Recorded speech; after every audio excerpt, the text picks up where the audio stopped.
بسم الله الرحمن الرحيم magacaygu waa Cabdullaahi Cabdi Maxamuud kana mid ah maamulka warshada Samson hadda meesha aan ku sugannahay waa warshada Samson Food Industry waa warshada biyaha iyo cuntooyinka fudud samaysa waxa dab ka kacay warshada dabkaas oo hadda aanan wali cadeyn aanan u ahayn sababta iyo waxa sababay laakiin aan aragnay dab si xoog badan xawli ah ku bilowday alxamdulillah waxa way dabkaas markii aan aragnay waxaan si degdeg ah u wacay oo aan lambarka hayay qaybta dabdamiska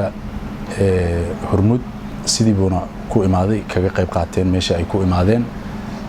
sidoo kale ayagana dabdamisyo kale oo gobolka Banaadir ka socda ayaa imaadeen marka meeshana warshadu way weyneed warshadu weyn bay ahayd qasaare xoog laha soo gaaray alxamdulillah qaybo badan oo warshada kamidana way badbaadeen laba qaybood oo waaweyn oo warshada kamidana way gubteen dibkii meeshaas ka dhacay wuu ballaarna dib kale oo intaas ka badanna inuu baaqday baanu aragnaa marka waxaan dhihi karaa wax didaala oo dabdabasiyada hormuud ay la hareen ma aysan jirin waa uga mahadcelinayaa sida ay u dadaaleen iyo sida ay uga jawaabeen dadaalkii ay sameeyeen waxaan dareemayaa dad Soomaali ah ka qayb qaadanaya dadka Soomaaliyeed iyo ganacsigooda iyo